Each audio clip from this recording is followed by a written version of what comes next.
అయితే ఈరోజు టీడీపీ అనుకూల పత్రికలో ఒక ఆర్టికల్ వచ్చింది సార్. అదేంటంటే ఏం బాగున్నామని ఎక్కడ తగ్గాలో తెలియకుండా గణాంకాలు ఉంటున్నాయి. జిఎస్డిపి కానీ తలసరి ఆదాయాల్లో తగ్గేదేలే అని చెప్తున్నాము కానీ కేంద్రం నుంచి రావాల్సినటువంటి గ్రాంట్లు అందుకే తగ్గిపోతున్నాయి. మన జిఎస్డిపి తలసరి ఆదాయం పెరిగినందుకే అని చెప్పి టీడీపీ అనుకూల పత్రికలోనే రాశారు. అంటే దీనివల్ల అంటే తలసరి ఆదాయం పెరగడం వల్లనే గ్రాంట్లు రావట్లేదంటారా? ఒక బేసిక్‌గా తెలుగుదేశం పార్టీకి అనుకూలం అనే ముద్ర ఉన్నటువంటి మీడియా సంస్థలు ఆర్థిక పరిస్థితిపైన ఆందోళన వ్యక్తం చేస్తున్నాయి. దీని పాక్షిక దృక్పథంతో చూసామంటే వాళ్ళు కూడా నిజాలు చెప్పేస్తున్నారా? ఏమైనా మారిపోయినారా? ప్రభుత్వానికి వాళ్ళు ఏమైనా వ్యతిరేకమా? అనే ఒక చర్చ సేమ్ క్వశ్చన్ వచ్చింది. ఎందుకంటే ప్రజల్లో వ్యతిరేకత వచ్చినందుకు పత్రికలు ఏమైనా మారాయా అని. ఇది ఇది భ్రమ అంటాను నేను. వాళ్ళు వ్యూహాత్మకంగానే ఈ ప్రభుత్వానికి కొంత నష్టం జరిగినా పర్వాలేదు. అంటే ఆర్థిక పరిస్థితి బాగలేదని కొంత ప్రభుత్వానికి మీరేం సాధించారు అనే చర్చ కొంత వచ్చినా పర్వాలేదు కానీ ప్రజలకి పరోక్షంగా వేరే సిగ్నల్ ఇస్తున్నారు. ఇంత ఘోరమైన ఆర్థిక పరిస్థితి ఉన్నప్పుడు నెల నెలా జీతాలు ఎందుకు అడుగుతున్నారు? డిఏలు ఎందుకు ఇంకా రాబోయే కాలంలో నెల నెలా జీతాలు రావు. అంటే మొదటి తారీఖులో జీతాలు రావు. అప్పుడు జగన్ గారిని ఎక్కిరిచ్చారు కదా, నెల మేము వస్తే 1 తేదీ ఆత్మగౌరవ జీతాలు ఇస్తాను. ఎవరు రెండోది ఇంకా ఏ డిఏలు ఇచ్చే పరిస్థితిలో లేరు. 5 డిఏలకు గానీ 1 డిఏ ఇచ్చారు. ఇంక రాబోయే కాలంలో ఉద్యోగస్తులు ఏం కోరుకుంటారంటే పిఆర్సీ అన్నా ఇవ్వండి, లేకపోతే ఐఆర్ అన్నా ఇవ్వండి అంటున్నారు.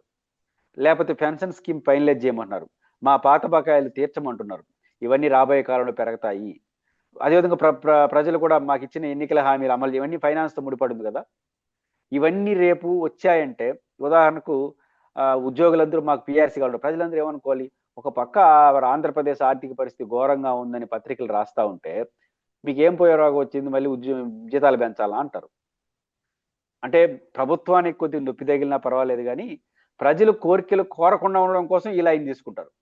అంటే చివరకు ఇప్పుడు సాక్షి వాళ్ళు రాశారనుకోండి, లేదా మనలాంటి ఛానల్ వాళ్ళు రాశారనుకోండి, వీళ్ళకి అలవాటేమో అని ఒక చర్చ పెడతారు.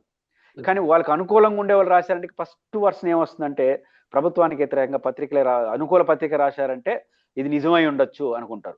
రేపు నిజమని ప్రజలు నమ్మినారనుకోండి, పరిస్థితి బాగలేదని నమ్మేశారనుకోండి, పరిస్థితి బాగలేనప్పుడు కోరికలు అన్ని చూస్తాయి, అడగడం మానరు, అడిగిన వాళ్ళ మీద రాళ్ళేస్తారు.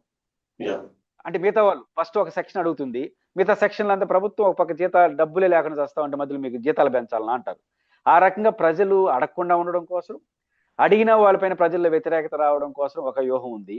రెండోది, దీంట్లో ఒక అంశానికి అధికార పార్టీ సమాధానం చెప్పాలి. ఒకటి, జిఎస్టిబి కావచ్చు, జిఎస్టి తగ్గడానికి ప్రజల దగ్గర డబ్బులు లేకపోవడం కారణం. జగన్మోహన్ రెడ్డి గారు నెల లేదా 2 నెలలకో 3 నెలలకో ఒక స్కీమ్స్ కానీ అవి ఇవ్వడం వల్ల ప్రజల జోబులో డబ్బులు మిలిసాయి, కొనుగోలు వచ్చింది, జిఎస్టి వచ్చింది. కానీ ఈ ప్రభుత్వం అది సరిగ్గా చేయట్లేదు. రెండో పాయింట్ చాలా విలువైంది. అదేంటంటే గ్రాంట్స్ సరిగ్గా రావట్లేదు అని. గ్రాంట్స్ అనేది ఒక రాష్ట్రం కేంద్రం దగ్గర పలుకుబడి ఉంది అనడానికి సర్టిఫికేట్ ఏంటంటే గ్రాంట్సే.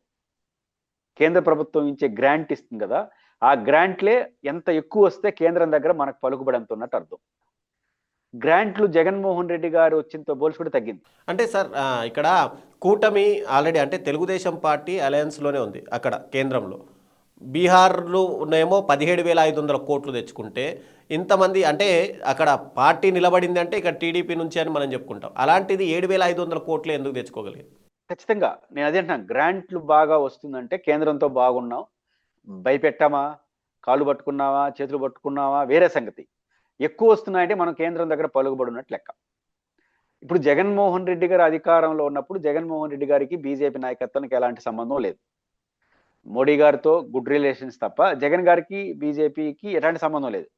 ఏ సంబంధం లేని జగన్ గారు తెచ్చినంత గ్రాంట్లు కూడా కలిసి ప్రయాణం చేస్తున్న మీరెందుకు తేవట్లేదు? మీది డబుల్ ఇంజిన్ సర్కార్ కదా. కేంద్రంలో రాష్ట్రంలో ఒకే పార్టీ అధికారంలో ఉంటే రాష్ట్రానికి మంచి జరుగుతుంది. మంచి జరగడం ఏంటి? Number 1 grants. మరి గ్రాంట్స్ పెరగాలి కదా. కనీసం బీహార్తో పోల్చుకుంటున్నారు మీరు, బీహార్ని వదిలేద్దాం, కనీసం జగన్తో పోల్చుకోండి అంటాను. ప్రీవియస్ గవర్నమెంట్తో పోల్చుకొని